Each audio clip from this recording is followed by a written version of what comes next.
Hello, my name is Yasmin1. I'm a member intended for STEM schools. My talk is about passion. First, I will begin with a story. It mimics a lot of problems in society, like poverty, um, failure, and the most important thing is underestimating others. Well, this story began in 1901.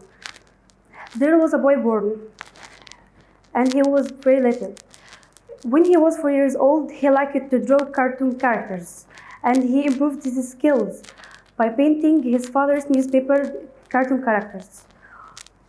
His family struggled with poverty, so he decided to sell his paintings to earn money for his family.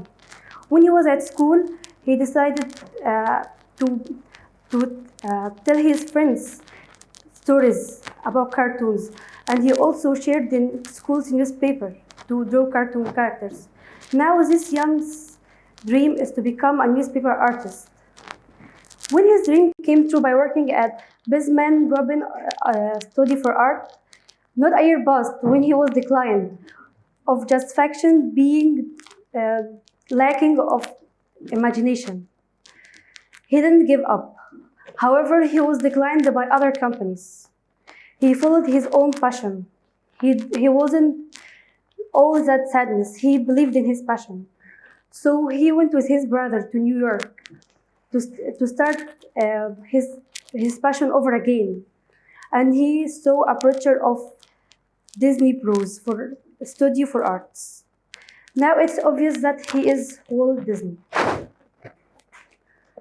Now Walt Disney teaches us a great lesson, that although he was declined or rejected from many people and he was underestimated, he didn't give up.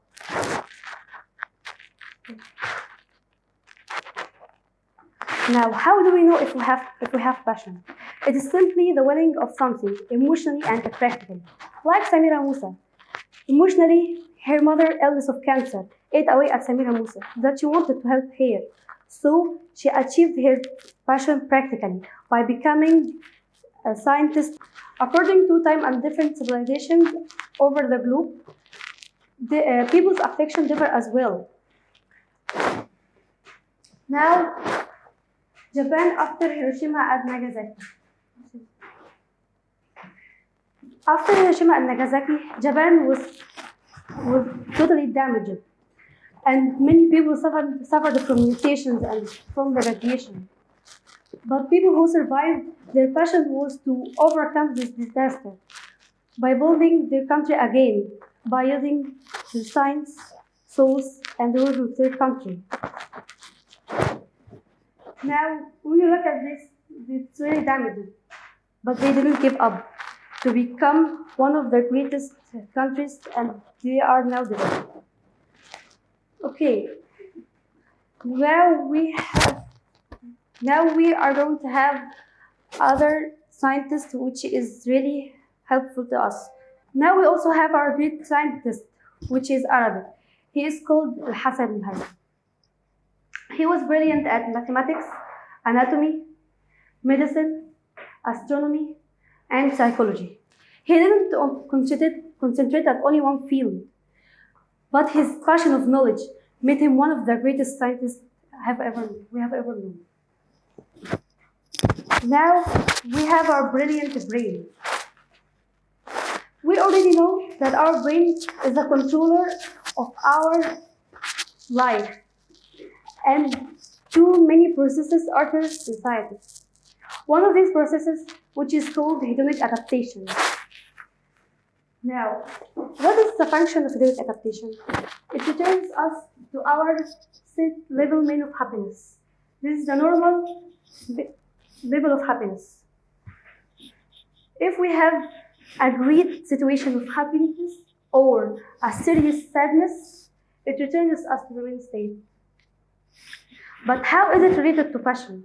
And why we should consider this? Well, let's imagine that you have won a competition and you have become overexcited. Well, after time, your happiness is fading. You are getting bored. At this rate, you become addicted to success. Your passion now here is to do more achievements, to become happier.